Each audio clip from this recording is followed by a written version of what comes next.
produces so much better. Be praying for those Brother John mentioned. We miss them when they're not here tonight, but we're thankful that the Lord has given them safety so far. Times are changing, right? It's Wednesday night and it's still pretty light outside, and if I don't preach too long, there might still be a little bit of light after the service is over. I'm thankful that the Lord continues to bless, right? The change of times, the change of seasons, that was promised from the beginning that those things would continue until He comes. So as we see all those things change, as spring comes, the Lord is continuing to fulfill His promises. Let's turn to Zechariah chapter 7. We're going to try to cover chapter 7 and 8 tonight. These are two chapters that are wedged in between the visions and the prophecies of Zechariah. Okay, chapters 7 and 8 are almost like a parenthesis, or they are based upon an actual historical event, sandwiched in between all of the prophecy, the predictive prophecy that is given. Chapter 7, this portion of Scripture takes place 2 years after the visions that he received in chapters 1 through 6. It tells us here in Zechariah 7, verse 1, it came to pass in the 4th year of King Darius, the word of the Lord came to Zechariah in the 4th day of the 9th month, even in Chislew.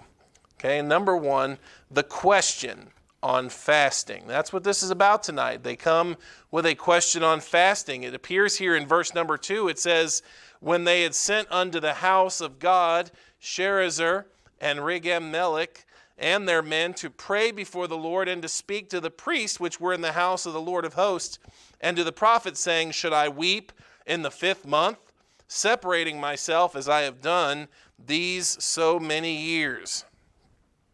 It appears that a delegation of men were sent to the priests to question them concerning some of the fasts they were observing.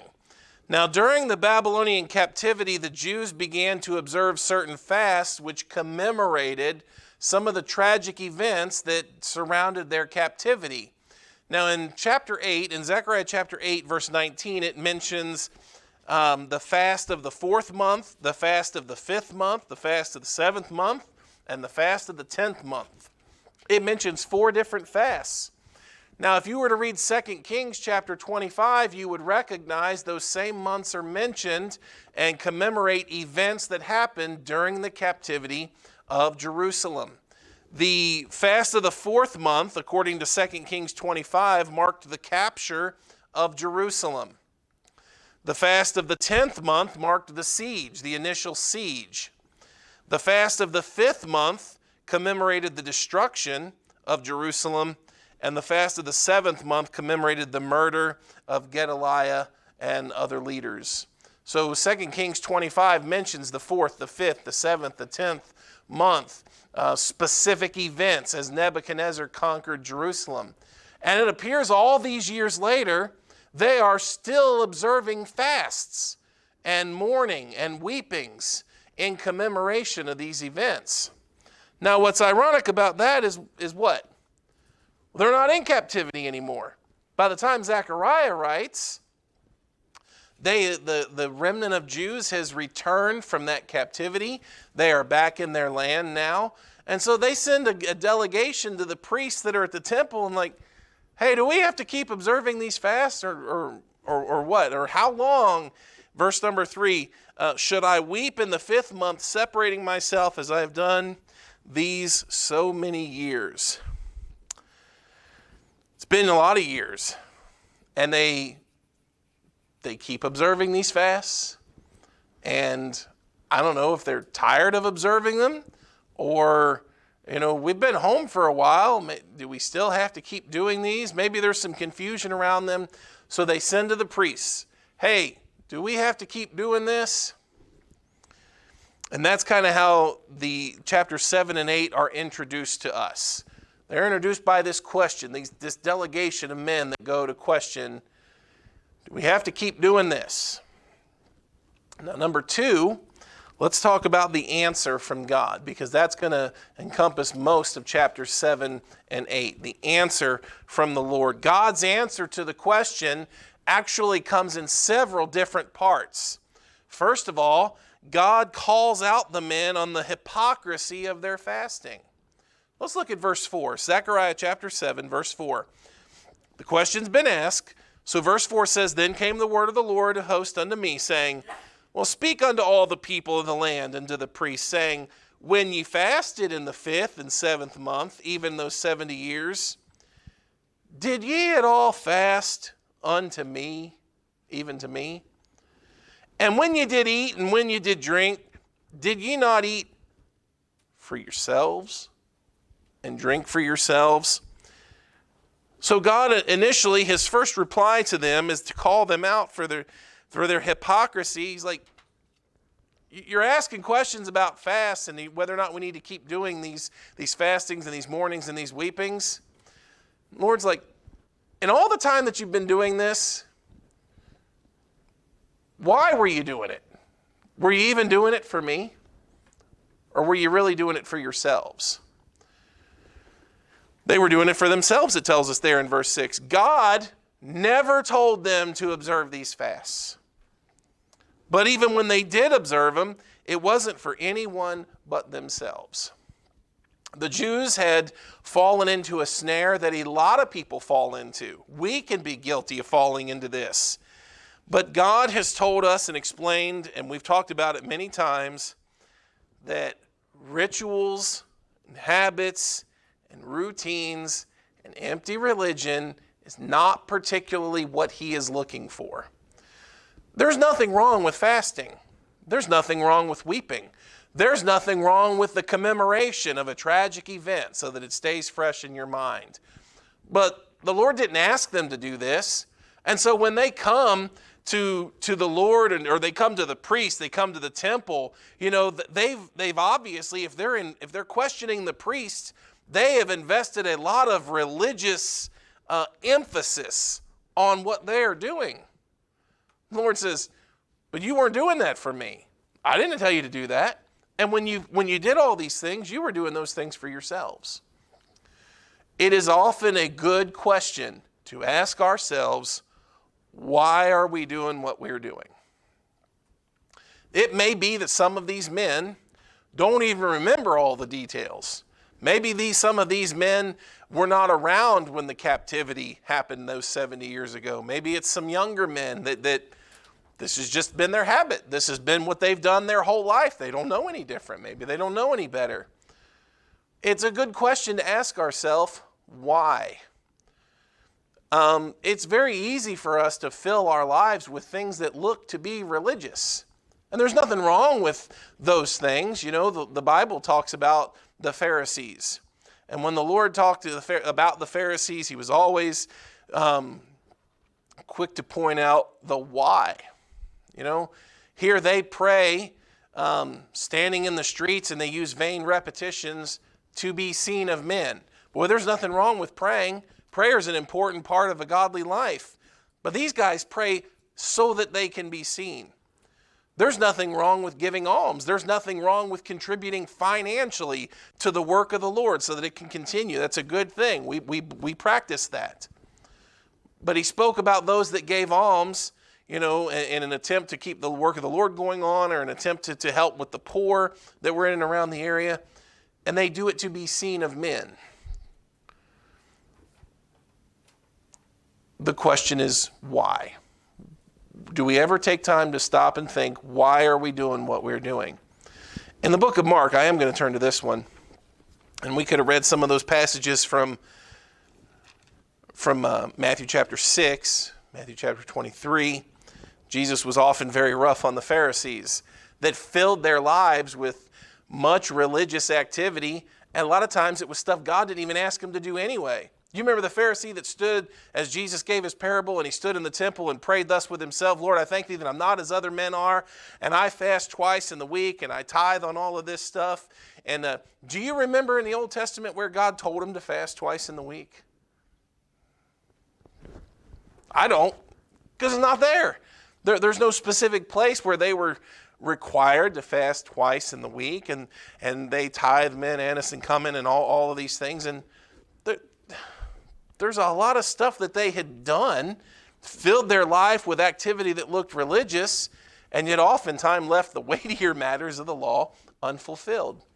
Now here's a good example. Mark chapter 2 and verse 16, it says that when the scribes and Pharisees saw him eat with publicans and sinners, I started the wrong verse. It's verse 18. Mark chapter 2, verse 18, the disciples of John and of the Pharisees used to fast. And when they come and say unto him, why do the disciples of John and of the Pharisees fast, but thy disciples fast not? Come to Jesus with a question.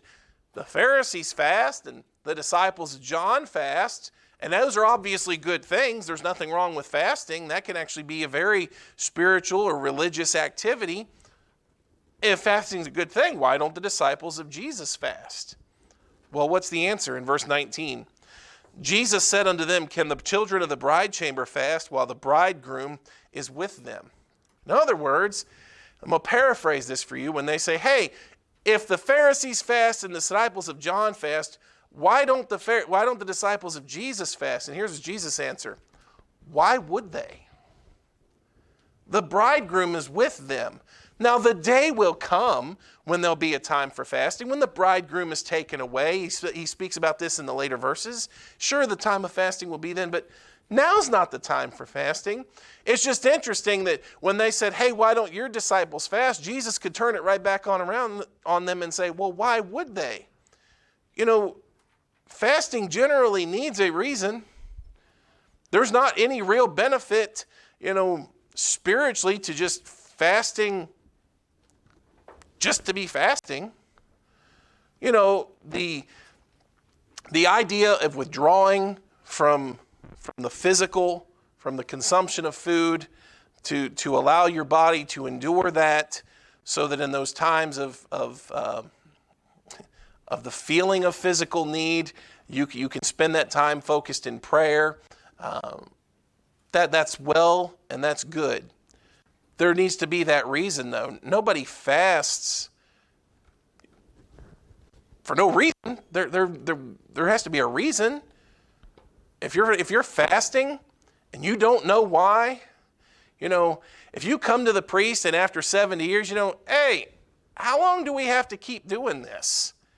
That's probably a good indication that you've probably forgotten why you were doing it in the first place. And so the Lord, first of all, calls them on their hypocrisy. You've been fasting, you don't even know why. You're obviously not fasting to me. You're not mourning or weeping to me. You're obviously doing this for yourself. So that's the first thing, the question, why? It's always good and it's always healthy for us to question, why are we doing what we're doing? Do we have a motive? Do we have a reason? Are we just filling our life with activity that looks religious for show? That's possible. It's possible that we do that. We get in that habit sometime, right? I got to admit, there are times that we come to church on Wednesday night or we come to church on Sunday, and you're not in the mood to do it. You got other things on your mind. It's far from you. But we know that there's certain religious activities that are expected. Don't neglect a good motive and a good inventory every now and then. Why am I doing this? It's easy to get caught in a routine. It's easy to get caught in a rut. It's okay every now and then. Why am I doing this? Am I still doing this for the right reason? Did I start off doing this for the right reason and then it just became a habit and a routine and now I'm not even thinking about why? I have a feeling that that's what's happened to these Jews. 70 years ago when they went into captivity, they mourned for these historic events. But that's in the past. That's way in the past. They're home now. And now it's just so far from them. It's just kind of become a routine. All right, back to our text, Zechariah chapter 7.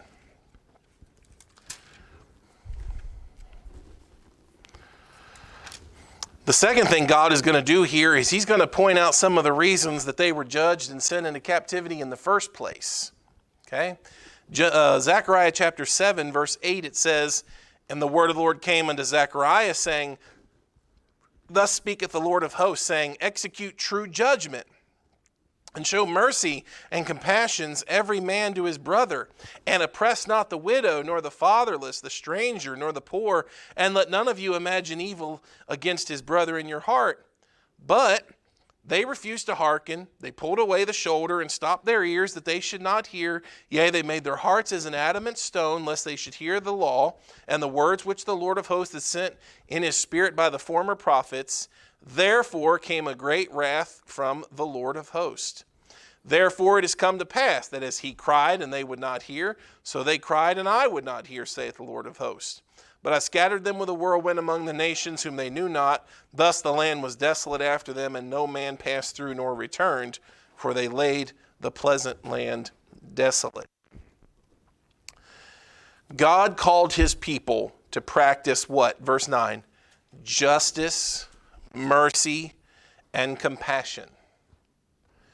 Now, if you're like me and you are like the Jews of that day, it is very easy to replace doing right and compassion and mercy. It is very much easy to fill that with another religious activity, right? There are a lot of things that I would like to do that replace what I've actually been commanded to do.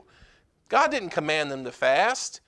I wanted you to do what was right? I wanted you to show mercy. I wanted you to be compassionate. I wanted you to be obedient. I wanted you to be to practice justice. You know, that's what the Lord wanted from them, right? To obey, 1 Samuel 15, is better than to sacrifice. What would you think the Lord would rather have? You to be obedient,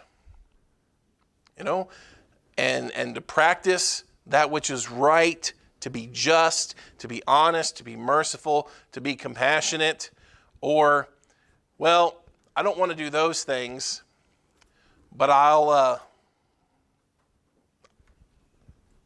do this instead, or I'll fast, I'll mourn.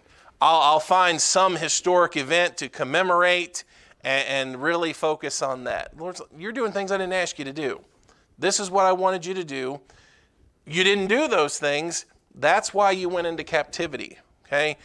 Of all the mourning, okay, it's easy to mourn. It's easy to commemorate these bad events, okay? And that's all well and good.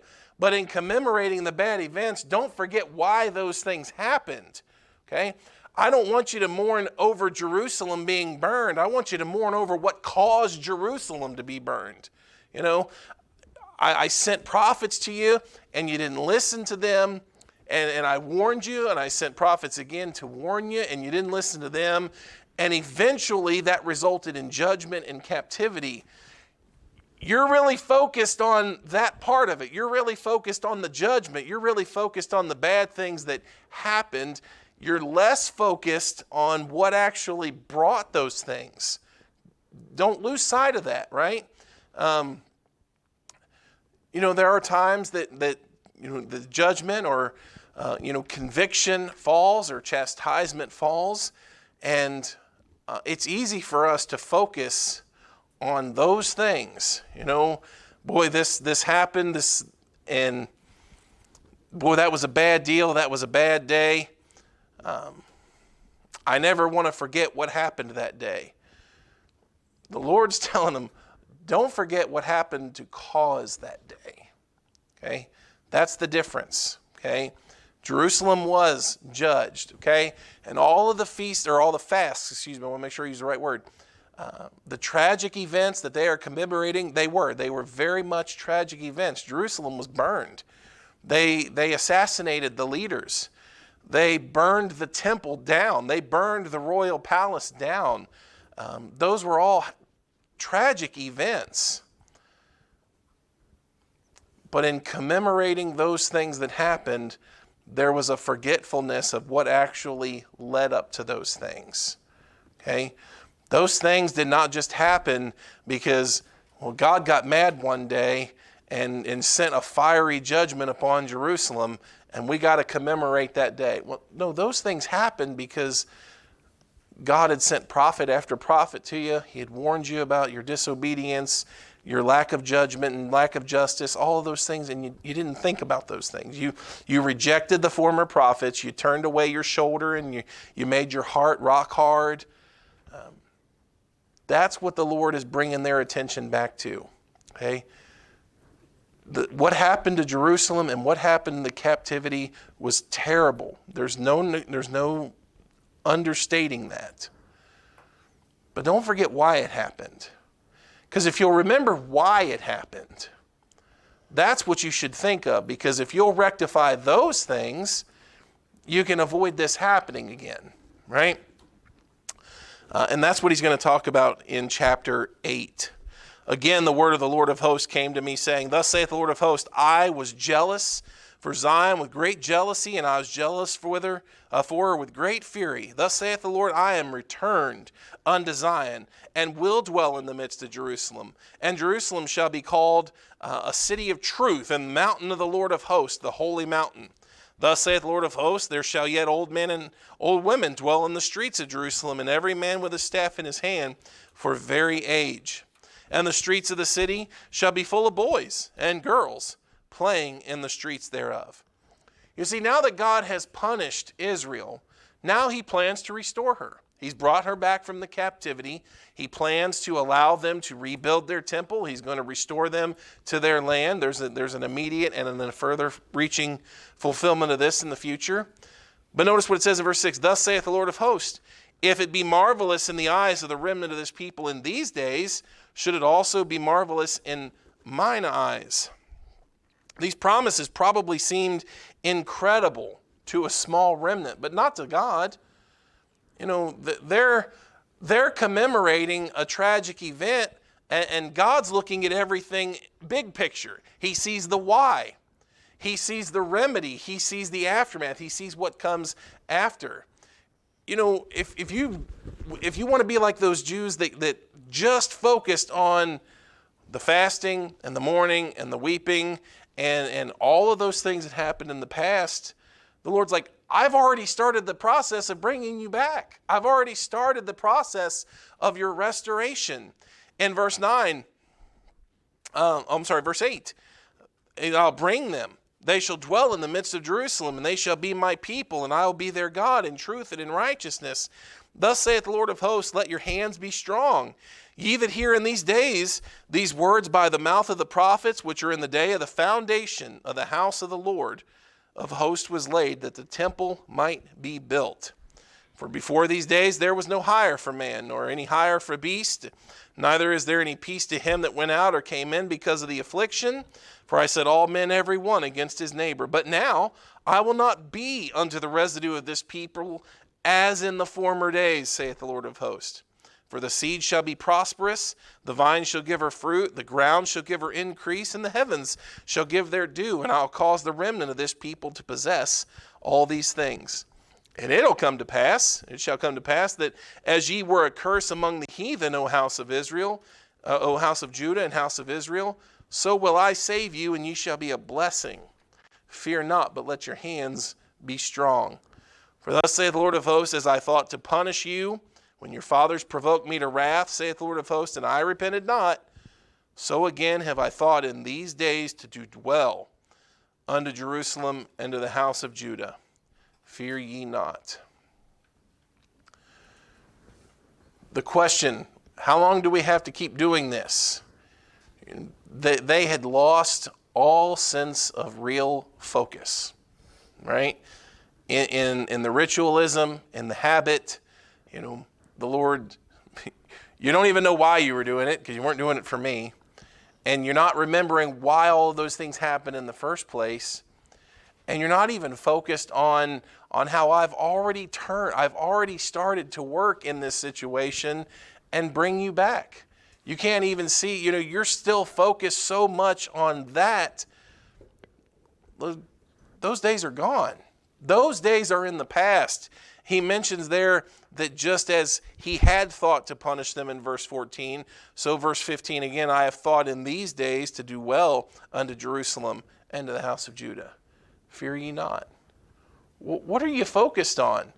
Boy, the here and the now, where God had returned the captivity of the people, where God had brought the remnant back, where the foundation of the temple had already been laid, all of these things that are starting to happen, Israel starting to see everything start to come back together. And what are they questioning? They're so focused on the past. They're so focused on what happened in those days. And the Lord says, fear ye not. What are you worried about? What are you still living in fear for? Verse 16, these are the things that ye shall do. Here's what I want you to do, okay? You have asked, should we keep these feasts or these fasts going? Should we keep these mournings and these weepings? Here's what I want you to do, verse 16. Speak ye every man the truth to his neighbor. Execute the judgment of truth and peace in your gates. Let none of you imagine evil in your hearts against his neighbor, and love no false oath. For all these are things that I hate, saith the Lord. Guess what the Lord wants you to do? The same thing I wanted you to do all those years ago. Do right. Speak truth. Live honestly. Quit imagining evil against your neighbor. Execute judgment of truth and peace in your gates. The Lord honestly, it appears from the text, didn't really care much about what they were calling their weepings, their mournings, their fastings. He didn't care, first of all, because it wasn't for him anyway. But I didn't ask you to do that. Here's what I asked your fathers to do. And they didn't do that. And that's what brought the tragedy. Now you're back. I've already started to rework things. I've already brought you home. You know what I want you to do? Same thing I told your fathers to do. I want you to do right. To obey is better than to sacrifice. To hearken rather than the fat of rams. I think it says there in 1 Samuel. Verse 18, and the word of the Lord of hosts came unto me, saying, Thus saith the Lord of hosts, the fast of the 4th month, and the fast of the 5th, the fast of the 7th, and the fast of the 10th, shall be to the house of Judah joy and gladness and cheerful feast. Therefore, love the truth and peace. You know, those things that you're mourning and weeping, the Lord can take those days, the Lord can take those commemorations and give you new ones. Did you know that? Instead of fasting or mourning for the temple being destroyed, how about rejoicing that the foundation of it's been laid?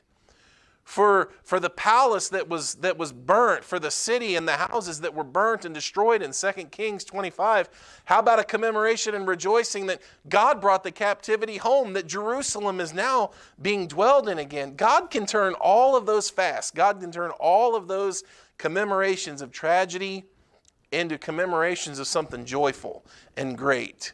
You know what he asks? Love the truth and peace. And thus saith the Lord of hosts, verse 20, it shall yet come to pass that there shall come people and the inhabitants of many cities. All those fasts, remember, in tragic events in the history of Jerusalem, were going to be turned into feasts, right? From fasting to feasting. This chapter closes with a beautiful picture because Israel, having just come home from the captivity and just seen very much what it is like to be under the thumb of Gentile rule. Notice what it says here in verse 20. It shall yet come to pass that there shall come people and the inhabitants of many cities, and the inhabitants of one city shall go to another, saying, Let us go speedily to pray before the Lord and to seek the Lord of hosts. I will go also. Yea, many people and strong nations shall come to seek the Lord of hosts in Jerusalem and to pray before the Lord. The Lord is giving Zechariah a picture here and a message here for the children of Israel. You know, the day is going to come when, just as you felt the captivity of Gentile rule and you felt under their thumb, the day is going to come when the strong nations come to Jerusalem and they come to worship before the Lord and to pray before him in Jerusalem. Israel is pictured here as not just being restored, but being gloriously restored. Notice what it says in verse 23, Thus saith the Lord of hosts, in those days it shall come to pass that 10 men shall take hold out of all languages of the nations, even shall take hold of the skirt of him that is a Jew, saying, "We will go with you, for we have heard that God is with you." Israel and the people of Israel, the Jews, are pictured as being restored, the focal point of this world, and the nations now coming to them and standing in awe of them. Listen, God can turn those fasts into feast. Okay, what they were commemorating, those days were gone. Okay, what would be important for them was to remember what caused them, lest they should happen again. You know, it's really good for us to fill our lives with religious activity. I think it's a good idea. I think it's a good idea to fill our lives with things that are considered religious. Going to church, reading the Bible, praying, going out knocking on doors and passing out bags, and talking to people in the community. And I think it's good to fill our lives with those things. It's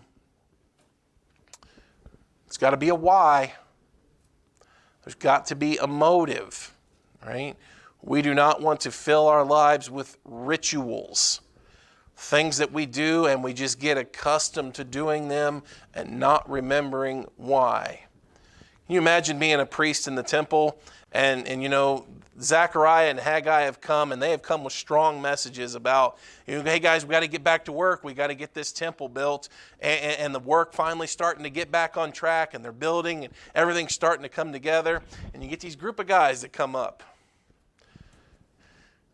All this stuff we've been doing for 70 years, do we have to keep doing this? And here's a bunch of guys that they don't have any clue why they're doing what they're doing.